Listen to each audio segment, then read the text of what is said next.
Hey there, my foxy peeps. So, it's now on to part 4 of what makes me, me. So, now it's middle school time, and my grandma got a hold of my hair again and chopped it off. And this is like 6th grade. And I can't remember if I still had my glasses then. I think it was still 6th grade. And or it might have been 7th grade, but I know about 6th grade. I got mad at my brother because, you know, we had cassette players with cassette tapes, and I would record stuff. And I got mad because he over-recorded whatever I recorded, and I was angry. And I had this bad habit of throwing things when I got angry. So I ripped my glasses off, and I threw them down. I believe this was in 7th grade because I remember this being in the other house after we moved out of the creepy old house. So this was in 7th grade, and I threw my glasses down, and they shattered right in half.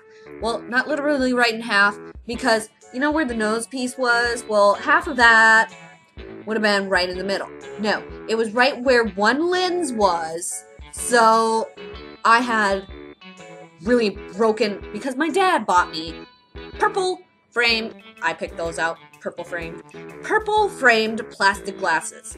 And I can remember him saying, "Where are your glasses?" And I was just like, I broke them by accident.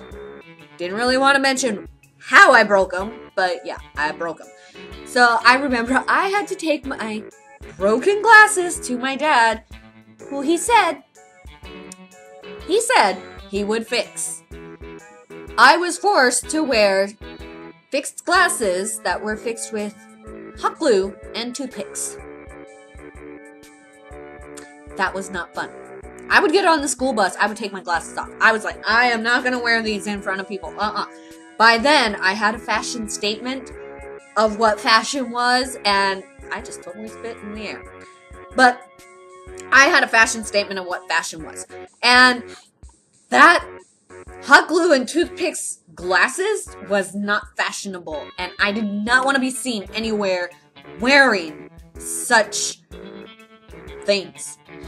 And I can remember, you know, in 6th grade, I still had those. And, you know, I had a few more different friends, but pretty much the same. And school literally went the same for me. You know, kids would say, "Oh, you're weird, and you're strange, and why do you dress like that?" And all I'd ever be was like, "Oh, thank you! How nice! Why? Do you want to learn where to get the clothes so you can dress like this too?" And yeah, you know, I totally, you know, just dumbfounded people because, you know, they would try and torment me and bully me. And yeah, I was in my own little world. I mean, you're trying to bully a country kid who just didn't give a hoot and root. But 7th grade, I can remember, you know, this one girl, she moved. Oh, my tummy's growling. She moved from Arizona to Montana. She thought it was cold even in the summertime. And she was one of my bestest friends.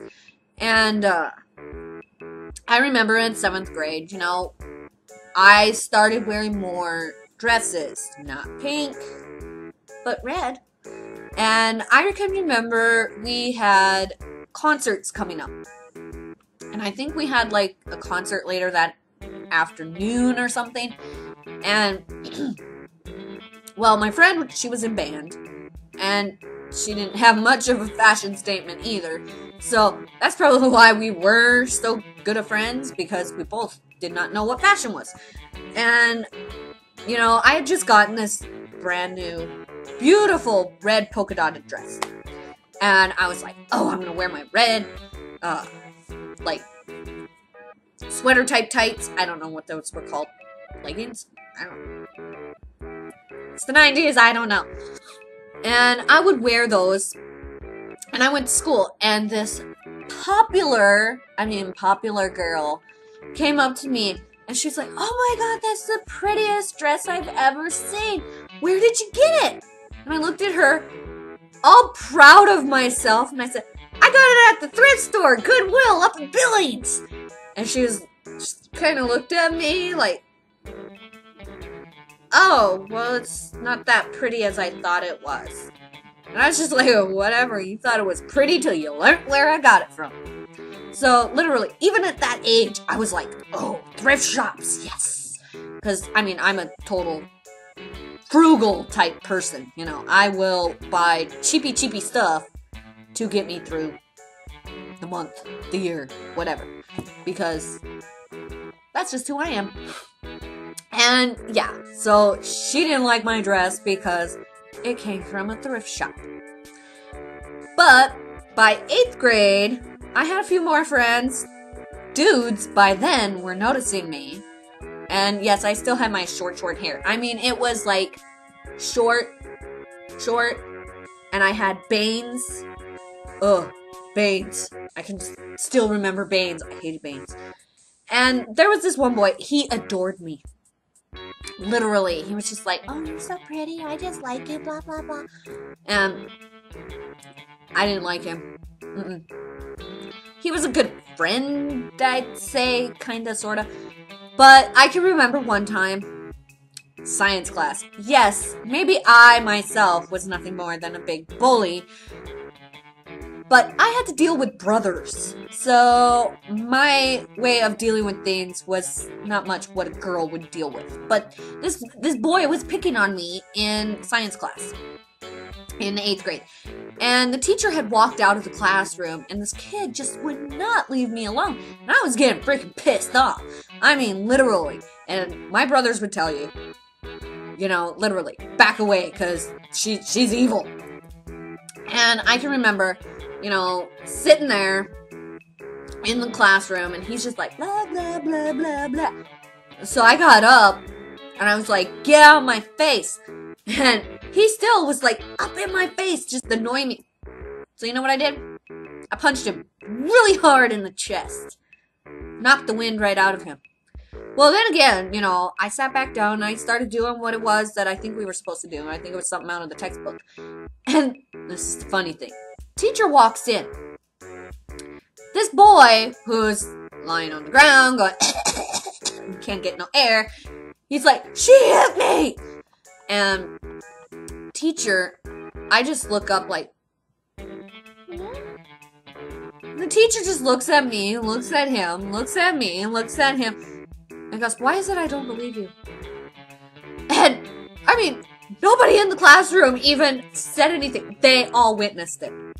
I punched this boy, who is, like, coughing and gagging on the floor, and they never even said a word. And the teacher walks back out.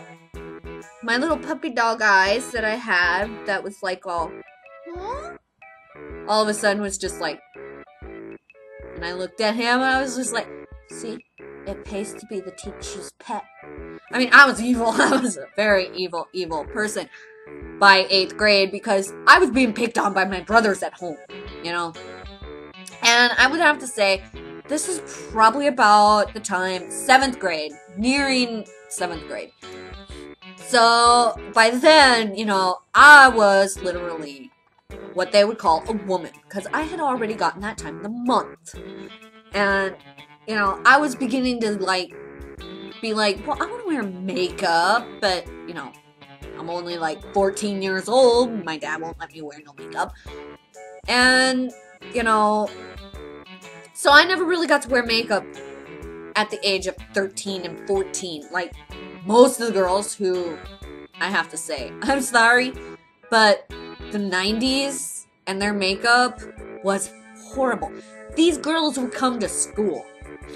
Now, mind you, I'm a goth. And I'm all about my makeup. But, as you can see, I have really clear, non-blemished face. Because I don't wear product on my face. I am a natural, pale freak of nature. And the only thing that I really put on my face is like a powder. Which today I don't have on. But, as you can tell, I am freaking pale-ass white. Because I prefer to stay out of the sun. Sunlight is bad. It gives you cancer. But So these girls, they would cake on the foundation, then cake on the powder, and then cake everything else on. So I remember in 8th grade, you know, because we were still let out of the school after lunch hour, and we would just stand outside of, you know, the middle school. And there was this one girl. It was winter, there was snow, and I did not do this. But I give kudos to the person who did, because we all laughed that, you know, her makeup all fell off and that she lost her face. But this one girl must have really hated this chick or something. Just grabbed a wad of snow, pulled her down onto the ground, and just literally wiped the snow all over her face. I mean, her makeup streamed. Now, I didn't know makeup did that till then. But I was just like, holy cows, little less makeup. And then, as the makeup was taken off, you could just see the blemishes. I mean, naturally, I did not have a blemish-free face when I was in 8th grade. No, by no means. It wasn't on my face, it was on my forehead. Because I had bangs that would literally cover my forehead, like constantly from here. That is where my zits, the pimples, would all conjugate. And I mean, just right there. Not just one or two. I had like a couple dozen sitting there on my forehead. So, I mean, I understand she wanted to cover those up. I had bangs to cover mine up. So, now done with part 4, we'll move on to part 5. So, like, comment, or subscribe, because I randomly put up videos, and thanks for watching. Bye!